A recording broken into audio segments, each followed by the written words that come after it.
The huge glass windows of the Imperial Palace showed the busy city of Nexus Prime. Tall buildings reached toward 3 moons that hung in the purple sky. Ships of all sizes moved between them like shining fish in a stream. Olivia Wright kept her eyes down as she carried a tray of drinks. She moved among the important aliens who ran the Galactic Empire. They barely noticed her. To them, she was just another human servant. "More refreshments, Admiral?" she asked, stopping beside a tall, blue-skinned alien with 4 arms and eyes that glowed like yellow lamps. Admiral Kresh, the leader who had beaten Earth 20 years ago, looked down at her. His mouth opened in what his people thought was a smile, but looked more like he wanted to eat her. "Ah, the Earth pet can speak," he said. His voice made the glasses on her tray shake. "Tell me, little human, do you know what today is?" Olivia knew. It was the anniversary of Earth's fall, the day her homeworld had been forced to join the Empire as its lowest member. "It is Victory Day, Admiral," she said quietly. Kresh laughed. The sound was like rocks falling down a hill. Other aliens turned to look. "Victory Day?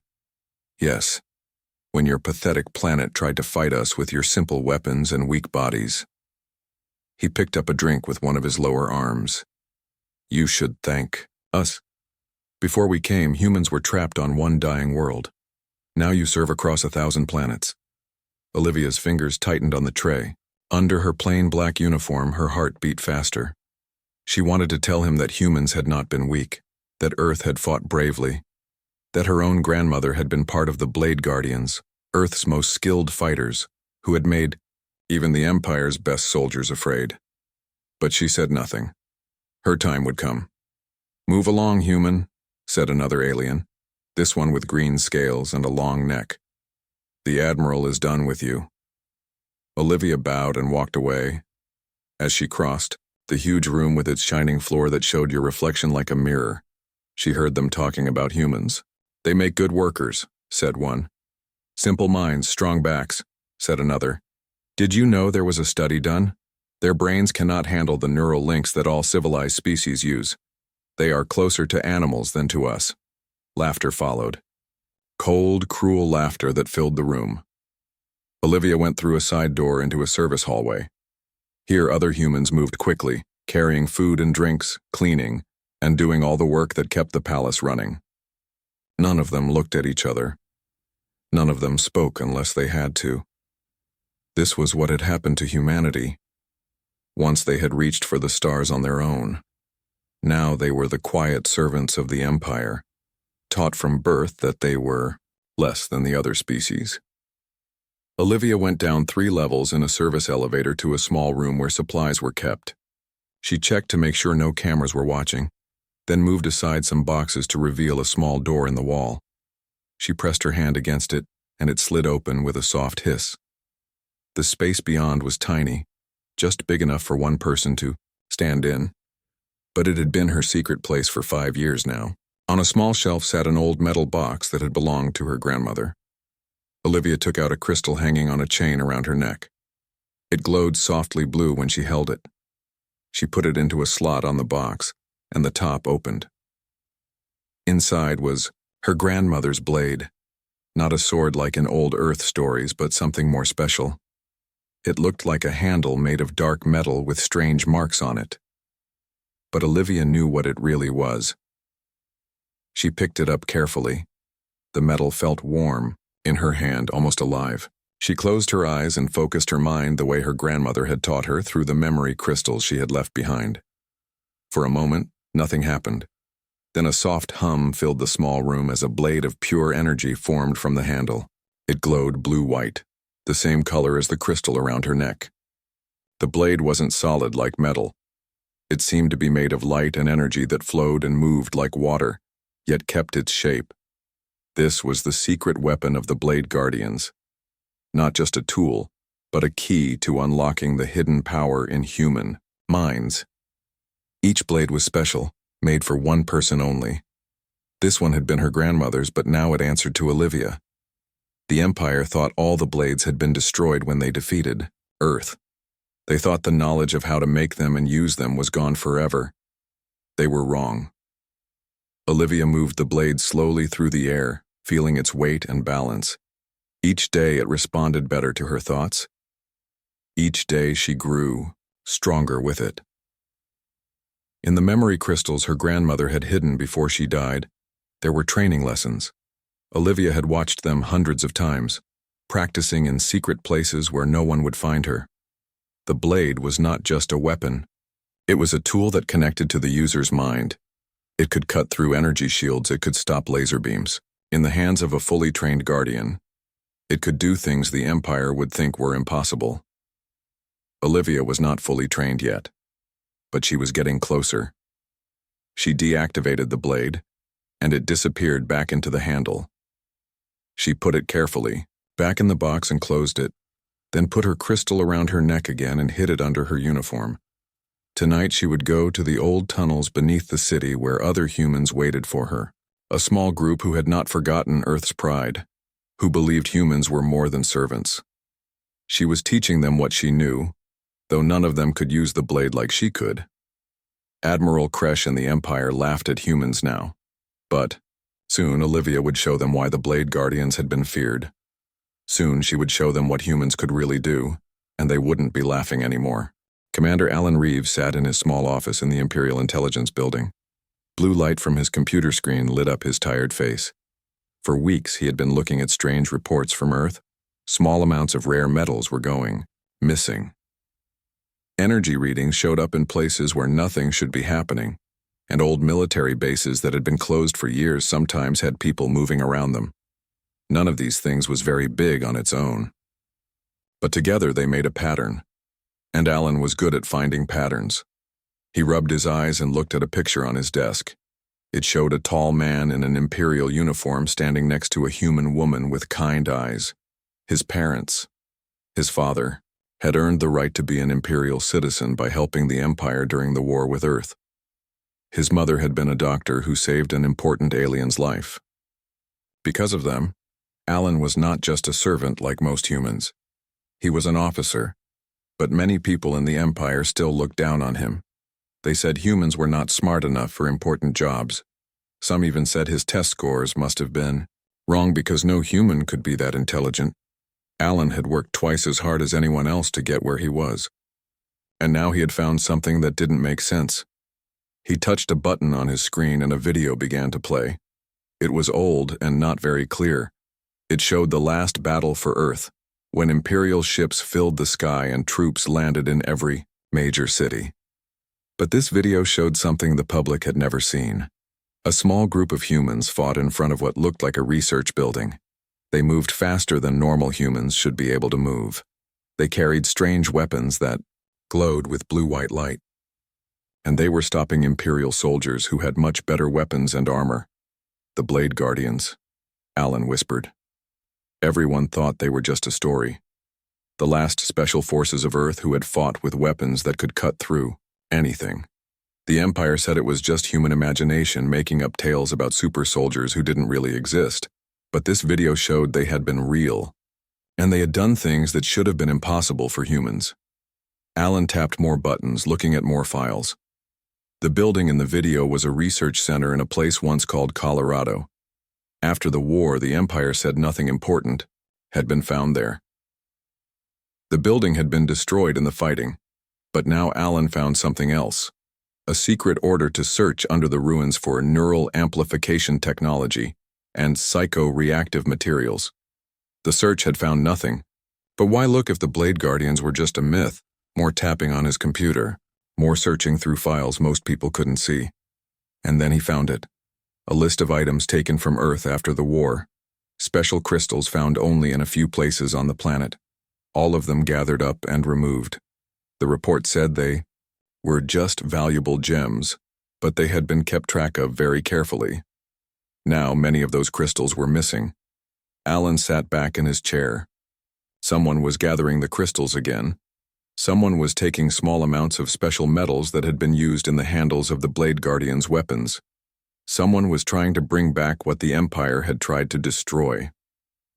He should report this immediately. It was his job. It was what any loyal officer would do. But Alan hesitated. All his life, He had heard that humans were less than other species, that their brains were too simple, that they would never be equal in the Empire. What if that wasn't true? What if the Blade Guardians had found a way to unlock something in human minds that the Empire didn't want anyone to know about? He made a decision. Instead of reporting what he had found, he would follow this trail himself. He would find out what was really happening. Alan worked through the night following tiny clues. A worker at a mining site on Earth who had strange gaps in her work record. A ship that made trips between Earth and Nexus Prime carrying personal items for rich aliens that were never checked carefully. And energy readings in the old tunnels under the Imperial City that nobody used anymore. By morning, he had a name. Olivia Wright, a servant in the Imperial Palace. Her grandmother had lived in Colorado near the research center, and Olivia sometimes disappeared for hours when she wasn't working. Alan closed his computer and rubbed his face. He was tired, but his mind was racing with questions. Who was Olivia Wright really? What was she doing with the missing crystals and metals? And was she working alone, or were there others? He put on his uniform and made sure his officer's badge was visible. Then he left his office and headed for the Imperial Palace. He didn't have a plan yet, but he knew he needed to find this woman and talk to her before anyone else realized what was happening. As he walked through the busy morning streets, with aliens of all kinds hurrying to their jobs, he thought about what he had seen in that old video. Humans moving like they had special powers, fighting with weapons that seemed to respond to their thoughts, doing things the Empire said humans could not do. If the Blade Guardians had been real, and if someone was trying to bring them back, it could change everything for humans in the Empire. Alan wasn't sure if he wanted to stop Olivia Wright or help her, but he knew he had to find her. What he didn't know was that she had already noticed him too. For weeks she had been watching for any sign that the Empire suspected what she was doing. And now, as Alan entered the Imperial Palace, she was watching, from the shadows, her hand touching the crystal around her neck, wondering if it was time to run or time to fight. Olivia moved quickly through the lower levels of the Imperial Palace. She had seen the Imperial intelligence officer asking questions about her, a half-human named Alan Reeves. He was dangerous because he could go places full humans couldn't, go and see files they weren't allowed to see. She slipped into a small room filled with cleaning supplies and pressed a hidden button on her wrist. A tiny screen lit up, showing the face of an older man with gray hair. "Ben, we may have a problem," she said quietly. "Imperial intelligence is looking into our supply runs." Ben frowned. He had once been a pilot before the Empire came. Now he helped move the special materials Olivia needed. "How bad?" he asked. "Not sure yet. I need to get to the meeting place early tonight. Tell everyone to be careful." Ben nodded and the screen went dark. Olivia took a deep breath and went back to her duties. She had 3 more hours of work before she could leave. As she cleaned the big meeting room where important aliens had their talks, she heard footsteps behind her.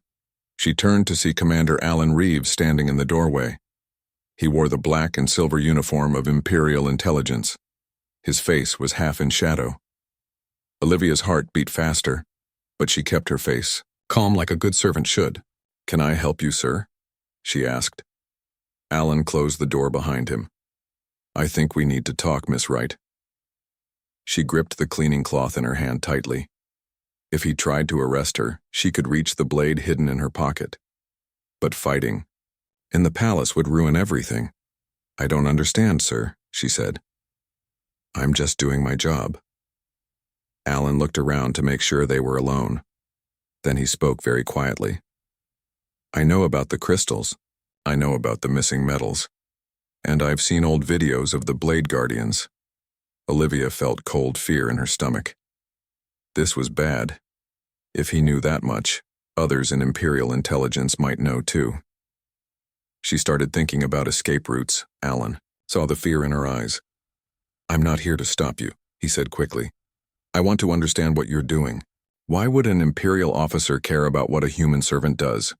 Olivia asked carefully. Alan rolled up his sleeve a little. On his wrist was a small mark, 3 stars in a triangle shape. Olivia's eyes widened. It was the symbol of Earth's last free city before it fell. "My mother was from Denver," he said. "She never forgot Earth. Neither have I." Olivia studied his face. Was this a trick? Imperial intelligence was good at setting traps. "If you really want to talk," she said finally. "Not here. Too many eyes. And ears." Alan nodded. "I finished my shift at sundown. Where?" she thought quickly. "The old market in Sector 7 by the broken fountain. Come alone or don't come at all." "I'll be there," he said. He straightened his uniform. "Thank you for your help, servant," he said loudly, in case anyone was listening. Then he left the room. Olivia finished her work with shaking hands. She wasn't sure if she had just made a big mistake or found an important new ally. The old market was mostly empty by the time the three suns of Nexus Prime had set. Shops were closed. Only a few people moved through the dark streets. Olivia waited in the shadows near a dry fountain with broken statues. She wore simple gray clothes, not her servant uniform. Her blade was hidden but ready. And she was not alone. In the buildings around the small square, 6 of her friends watched with weapons ready. When Alan walked into the square, Ben's voice came through her earpiece. "He's alone. No weapons showing." Olivia stepped out of the shadows. "Commander Reeves." Alan turned to face her. "Miss Wright, thank you for meeting me." "Let's walk," she said. "It's safer if we keep moving." They moved through the dark streets, staying in the shadows. For a while, neither spoke. Then Olivia asked, "What do you want to know?" "The truth," Alan said simply. "All my life I've been told humans are less than other species. Our brains are too simple. We can't use the neural technology that connects all the other species. But then I found those old videos of the Blade Guardians. And now you're collecting the same materials they used." Olivia was quiet for a moment. Then she said, "The Empire lied to all of us. Humans aren't less. We're different. Our brains don't work with their neural tech because our minds evolved another way." She touched the crystal around her neck. "These crystals are the key. They connect with human brainwaves in a special way. The Empire took all of them after the war and hid them away. But some of us never forgot." "What can they do?" Alan asked. Olivia looked around to make sure they were alone. Then she took out her grandmother's blade handle. She focused her mind on it, and the blue-white energy blade appeared, lighting up the dark street. Alan stared at it with wide eyes. "So the stories were true?" "My grandmother was one of the last Blade Guardians," Olivia said. "She left me her memories in crystal form. I've been learning what she knew, and teaching others." "How many of you are there?" Alan asked. "Not enough," Olivia said. The blade disappeared back into its handle. "About 50 on this planet, maybe 300 across the Empire. We work in small groups. Stay hidden." "What's your plan?" Alan asked. "You can't fight the whole Empire."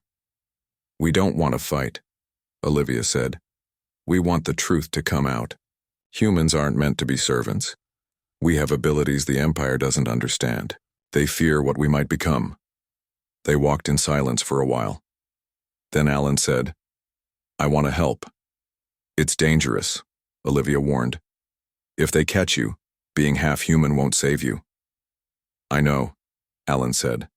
"But I've seen how the Empire treats humans. How they treated my mother. It's not right." Olivia stopped walking. "We're planning something. In 3 weeks, during the Emperor's big celebration, we're going to show everyone what humans can really do." "I can help," Alan said. "I have access to security plans, communication systems." Olivia looked into his eyes.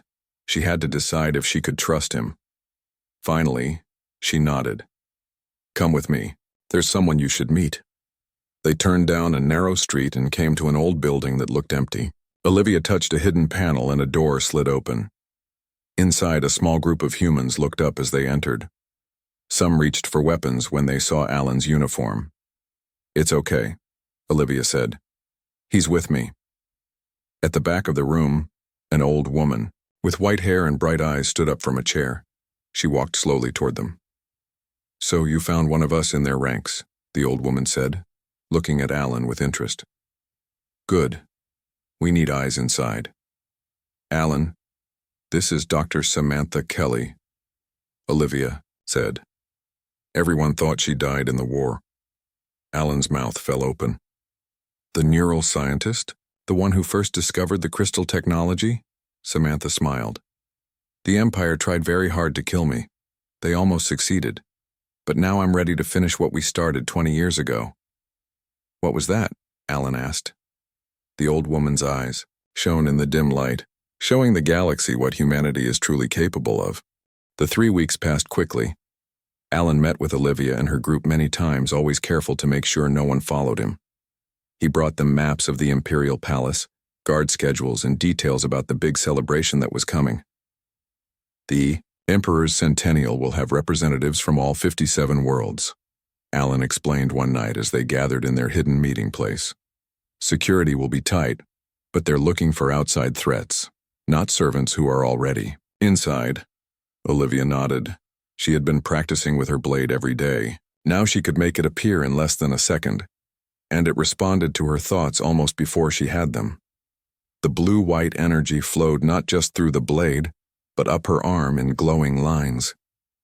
Dr. Kelly watched Olivia's practice with careful eyes. "The connection is getting stronger," she said. "Just like we hoped." "Will it be enough?" Ben asked. The old pilot looked worried. "We'll be facing the best guards in the Empire." "It's not about fighting them," Dr. Kelly said. "It's about showing the truth. For too long, the Empire has told everyone that humans are simple creatures who can't use advanced technology. But the truth is that our brains work differently. Not worse. Just different." She walked to a table covered with small devices. "These neural transmitters will broadcast what happens in the arena to every screen in the capital.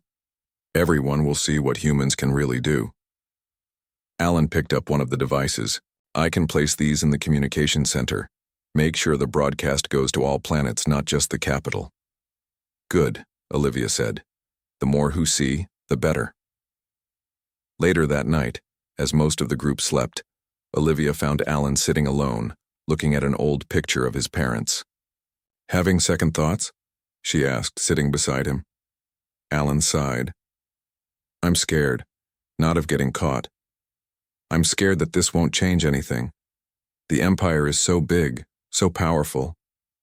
Will they really care what one human can do with an ancient weapon?" Olivia touched the crystal around her neck. It glowed softly. "This isn't just about the blade. Dr. Kelly has been working on something bigger. The blades were only the beginning of understanding what human minds can do." "What do you mean?" Alan asked. "The crystals don't just power the blades. They help unlock parts of our brains that have been sleeping. The Empire knows this. It's why they took all the crystals after the war." She looked into his eyes. "You have human blood too. You could learn to use the crystal energy." Alan looked surprised. "Me? But I'm only half human." "That might be enough," Olivia said. "Dr. Kelly thinks so." She took off her crystal necklace and handed it to him. "Hold it. Clear your mind and just feel." Alan took the crystal carefully. For a moment, nothing happened. Then it began to glow, not as brightly as when Olivia held it, but with a definite blue light. His eyes widened. "I can feel it, like something humming in my head." Olivia smiled. "The Empire has been afraid of what we might become. That's the real reason they conquered Earth. Not for resources or territory, but because they discovered what humans were starting to unlock in themselves." She took back the crystal and put it around her neck again. "In 2 days, everyone will know the truth." The day of the centennial arrived. The grand imperial arena was filled with important aliens from all over the Empire. The air was full of the sounds of different languages and the smells of different worlds. Olivia and 20 other humans worked as servers, moving among the guests with food and drinks. Each of them carried hidden parts of their plan, small devices, that looked like normal serving tools but were actually pieces of technology Dr. Kelly had made. Alan was in his uniform at the Security Control Center. He had managed to get assigned there by suggesting some improvements to their systems. The chief of security had been impressed with his ideas. "All communications are running smoothly, sir," Alan reported to his superior, a tall alien with purple skin. "Good," the chief said. "The Emperor will arrive in 30 minutes. I want nothing to go wrong today." "Yes, sir," Alan said. He touched a small button on his wrist controller that looked like part of his uniform. It sent a signal to Olivia. Everything was ready. In the arena, Olivia received the signal. She caught the eyes of the other humans working there. They all gave small nods. It was time. The huge doors at the end of the arena opened. A procession of Imperial guards in shining armor marched in. Behind them came Emperor Voxthar himself, a massive alien with 6 limbs and skin that changed colors to match his mood. Today he was a deep purple, the color of Imperial power. The crowd rose to their feet. Music played from hidden speakers. The Emperor moved to his special throne that rose above the arena floor. "Today we celebrate 100 years of peace under the wise rule of the hegemony," announced a voice over the speakers. 100 years of progress for all civilized species. Olivia moved closer to the center of the arena. Her heart was beating fast, but her mind was calm. All the years of training had led to this moment. The Emperor raised his 4 main arms for silence. "My people," he said, his voice deep and powerful. "Today we look back at our achievements and forward to our future. The Empire brings order to the stars. We lift up the primitive and teach them the ways of civilization." His eyes moved over the servants standing quietly around the edges of the arena. Even the humans once trapped on their single world with their limited minds now serve a greater purpose in our society. Some in the crowd laughed. Admiral Kresh, sitting near the Emperor, made a joke that Olivia couldn't hear, but it made those around him laugh louder. The Emperor continued his speech. Olivia waited for the right moment. Dr. Kelly had been very clear about timing. The neural transmitters needed to be in place before she revealed her blade. Finally, the Emperor said the words they had been waiting for. "Let the Centennial Games begin." That was when Olivia stepped forward into the open space in the center of the arena. She took a deep breath and drew her blade. The blue-white energy of Olivia's blade cut through the air with a soft hum. The crowd fell silent. Then they began to laugh. "A human with a toy sword thinks to interrupt the Emperor's celebration?" Admiral Kresh said loudly. His voice echoed, in the sudden quiet. The Emperor raised one hand. "What is the meaning of this?" Imperial guards began to move toward Olivia. They had real weapons, energy rifles and force shields. 50 of the best-trained soldiers in the galaxy against one human woman. Olivia stood calmly in the center of the arena. "For too long the Empire has lied about humans," she said. Her voice was not loud, but somehow it carried to every corner of the arena. "Today, you will see the truth." Admiral Kresh stood up. "Enough of this. Guards, remove this servant." "Don't the show." First guard reached for Olivia. Her blade moved in a flash of light. The guard's weapon fell to the floor in 2 pieces. He stared at his empty hand in shock. "Impossible," someone in the crowd whispered. Another guard fired his energy rifle. The bolt of energy shot toward Olivia faster than the eye could follow. Her blade moved again, catching the energy and sending it back toward the ceiling where it burst harmlessly against the roof. The crowd gasped. Now the guards attacked all at once. Energy bolts fired from all directions. Force shields pushed forward to trap her. But Olivia moved with impossible speed. Her blade became a circle of light around her, stopping every attack, reflecting energy bolts back at the guards, cutting through force shields as if they were made of paper. In the control center, Alan watched the screens with amazement.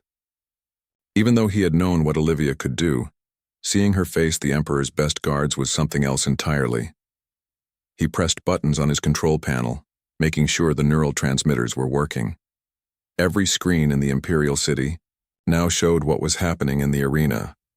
And thanks to his work, The broadcast was going out to all 57 worlds of the Empire. "What are you doing?" his superior shouted, seeing the broadcast controls active. "Shut it down." "I can't, sir," Alan said calmly. "Something is overriding our systems." In truth, Dr. Kelly's technology was now in control of the Imperial Communication Network. Nothing could stop the broadcast now. Back in the arena, Olivia continued to move with grace and power. Not a single guard could touch her, but she did not kill any of them. Her blade disabled their weapons, cut through their armor in places that would not hurt them, and pushed them back without serious injury. This was not about violence. It was about showing what humans could really do. The Emperor watched, with his color changing from purple to a worried yellow. "Stop this at once," he commanded. Admiral Kresh pulled out his personal weapon, a powerful energy pistol that could cut through metal. "Enough games," he growled. He aimed carefully and fired at Olivia. The blast was much stronger than the guard's weapons, but Olivia's blade caught it and sent it straight back at him. It hit the wall behind him, missing his head by inches. The Admiral's yellow eyes widened in shock. Now Dr. Kelly walked out into the arena. The old woman moved slowly but with purpose. "The time for lies is over, Emperor Vox Thar," she said. The Emperor stared at her. "Dr. Kelly, we thought you were dead." "Many things you thought were wrong," she replied. She held up a small device. "This is broadcasting to every world in the Empire. Everyone is seeing what one trained human can do." As she spoke, the other humans who had been serving drinks began to move to the center of the arena. Each of them took something small from their pockets. Not weapons, but small crystals like the one Olivia wore. The crystals began to glow. Blue-white. Light spread from them, not as strong as Olivia's blade, but clearly visible to everyone watching. "Humans are not less than other species," Dr. Kelly said. "Our brains work differently. These crystals connect to neural pathways that only humans have. The Empire knew this. They feared what we might become if we developed this ability. That's why they attacked Earth 20 years ago." The Emperor stood up from his throne. His color was now a deep red, the color of anger. "This is treason. Guards, arrest them all." But the guards hesitated. They had seen what Olivia could do. None of them wanted to be the first to attack again. In the silence, Alan entered the arena. He had left the control center and come down to join the others. He walked to stand beside Olivia. "Commander Reeves, what is the meaning of this?" the Emperor demanded. "You betray your position?" Alan took a small crystal from his pocket. It glowed in his hand. "I'm not betraying anything, Your Highness. I'm standing for the truth. I am half human. This is part of my heritage, too." The Emperor looked around the arena. Every screen showed what was happening. Billions of beings across the galaxy were watching. "What do you want?" he asked finally. Olivia lowered her blade slightly. "We don't want war. We don't even want revenge for what happened to Earth. We want recognition. We want humans to be treated as equals, not servants, and we want the truth to be known about our abilities." Dr. Kelly stepped forward. "The crystal technology can benefit all species, not just humans. We were researching ways to adapt it when the Empire attacked. With proper study, it could lead to new forms of communication, new medical treatments, new understanding between all intelligent beings." The Emperor was silent for a long moment. The entire arena waited for his response. Finally, his color changed again, this time to a calm blue.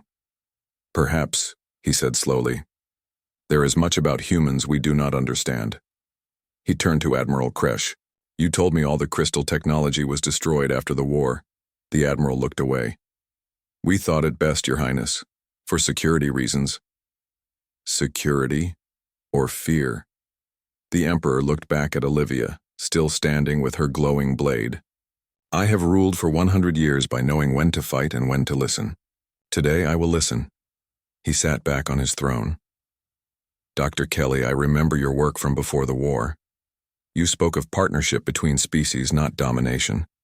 Perhaps it is time to revisit those ideas." He raised his voice so all could hear. "Let it be known across the Empire that from this day forward, humans will no longer be considered lesser beings. Their unique abilities will be studied and respected, and the lost crystal technology will be researched for the benefit of all. A murmur ran through the crowd. Some looked angry. Others seemed curious or even relieved. Olivia deactivated her blade. The blue-white energy disappeared back into the handle, but the glow from the crystal around her neck remained, spreading up her arm in delicate lines of light. "This is just the beginning," she said quietly to Alan. "Everything changes now." And across 57 worlds, as beings of all kinds watched their screens in amazement, the galactic empire that had laughed at humans began to see them in a new light. Because one woman had drawn her blade and changed everything.